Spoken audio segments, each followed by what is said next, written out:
Hello guys, welcome to my YouTube channel star word classes. और आज की इस वीडियो में हम बात करने वाले हैं कक्षा 10 रसायन विज्ञान के कुछ ऐसे प्रश्नों की श्रृंखला जो प्रतिवर्ष एग्जाम में पूछे जाते हैं। यदि आप बोर्ड परीक्षा 2022 में कक्षा 10 का विज्ञान का पेपर देने जा रहे हैं तो ये श्रृंखला आपके लिए बहुत ही महत्वपूर्ण होने वाली है। इससे पहले मैंने भौतिक विज्ञान के ऐसे प्रश्नों के लिए श्रृंखला बताई है।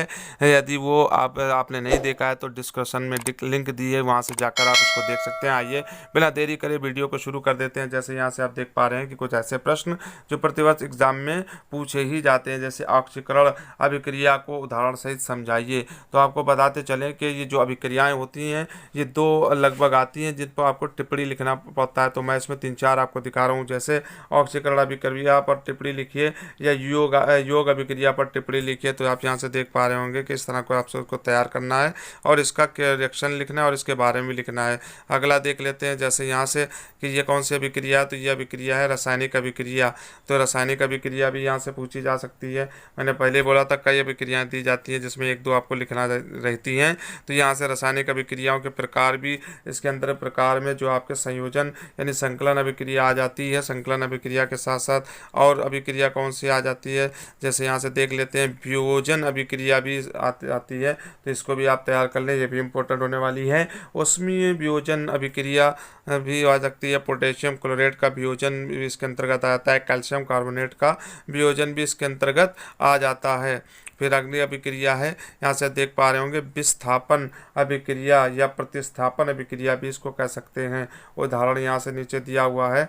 तो यहाँ पर ये इसका रिएक्शन दिया है, तो आपको इसको भी तैयार कर लें।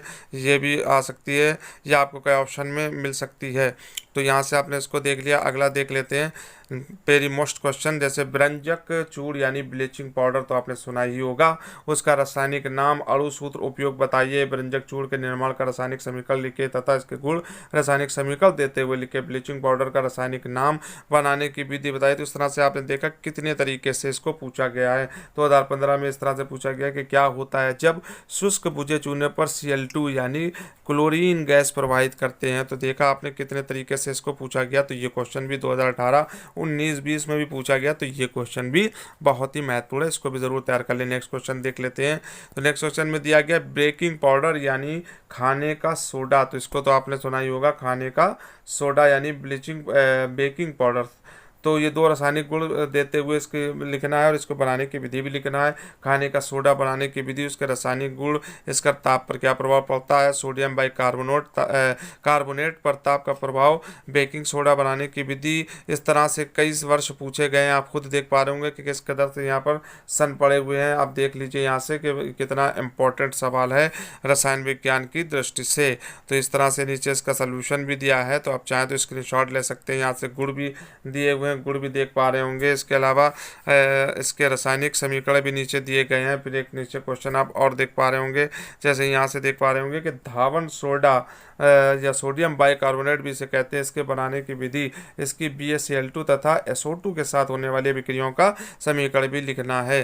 तो इस तरह से दोनों प्रश्न बहुत ही महत्वपूर्ण है। अगला प्रश्न आप देख पा रहे होंगे प्लास्टर ऑफ पेरिस। आपने सुन रखा होगा प्लास्टर ऑफ पेरिस क्या होता है। तो इसकी बनाने की विधि पूछी गई है। तो इसको बनाने की विधि और प्लास्टर ऑफ पेरिस पर ताप का प्रभाव, प्लास्टर ऑफ पेरिस को जिप्सम से प्लास्टर ऑफ पेरिस कैसे बनाएंगे, प्लास्टर ऑफ पेरिस बनाने की किसी विधि। तो इसमें भी आप देख पा रहे होंगे किस कदर के यहाँ से सन पड़े हुए हैं, 18 से लेकर 19, 20 तक, और इससे पहले भी पूछे गए हैं। तो ये प्रश्न भी एग्जाम की दृष्टि से बहुत ही महत्वपूर्ण है। इसके गुणधर्म दिए गए हैं, प्लास्टर ऑफ पेरिस के रासायनिक समीकरण, और यहाँ नीचे उपयोग भी दिए गए हैं कि इसका उपयोग क्या होता है सांचे और मॉडल बनाने में, मूर्तियाँ बनाने में। और आपने देखा होगा कि जब किसी का हाथ पैर टूट जाता है तो डॉक्टर से प्लास्टर चढ़ाते हैं।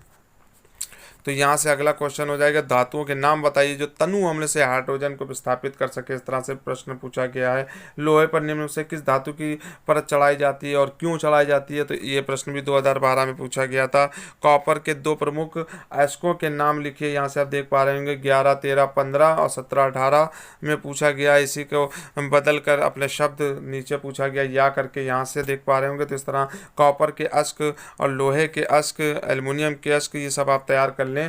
फैन प्लावन विधि भी पूछी गई है, और कॉपर मैट क्या होता है ये पूछा गया है। तो यहाँ से आप इसका आंसर भी देख पा रहे होंगे कि कॉपर मैट क्या होता है। देखते हैं अगला प्रश्न में क्या पूछा गया। तो version, very very most question, version क्या होता है। तो भर्जन ये पूछा गया है किस सांद्रण करने के लिए कई विधियां हैं। भर्जन है, निस्तापन है।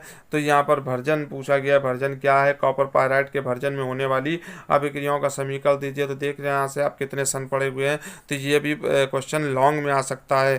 तो ये इसका सोल्यूशन नीचे है, आप चाहें तो स्क्रीनशॉट ले सकते हैं इसका। यहाँ से देख सकते हैं उदाहरण भी दिया हुआ है। ये याद रखिएगा, जो ये भर्जन होता है ये परावर्तनी भट्टी के अंदर होता है। कभी कभी पूछ लिया जाता है कि भर्जन किस भट्टी में कराया जाता है, ऑप्शन 1 नंबर में। तो याद रखिएगा परावर्तनी भट्टी में। तो जब आप इसका उदाहरण लिखें, इसको सोल्यूशन, तो चित्र जरूर बना दें भट्टी का, और रिएक्शंस ये दिए गए हैं, आप देख सकते हैं। इसके अलावा एक क्वेश्चन पूछा गया था एग्जाम में, गालक किसे कहते हैं। ये भी आपका गालक किसे कहते हैं स्पष्ट कीजिए। किसी एक अम्लीय गालक की क्रिया का केवल रासायनिक समीकरण पूछा गया 11, 12 और 2015 में। तो इसका सोल्यूशन ये दिया गया कि वे पदार्थ जो अश्क में उपस्थित अशुद्धियों के साथ उस ताप पर क्रिया करके उन्हें सरलता से गलाकर अलग कर देते हैं। तो इस तरह से धातुमल भी आपने देखा, स्लैग क्या होता है, अम्लीय गालक की रासायनिक अभिक्रिया। इसके अलावा धातुमल भी कई बार पूछा गया, जैसे आप देख पा रहे होंगे सामने के 11 और 18 में पूछा गया धातुमल किसे कहते हैं। उदाहरण भी दिया गया, इसकी परिभाषा दी गई और रिएक्शन भी दिया गया है।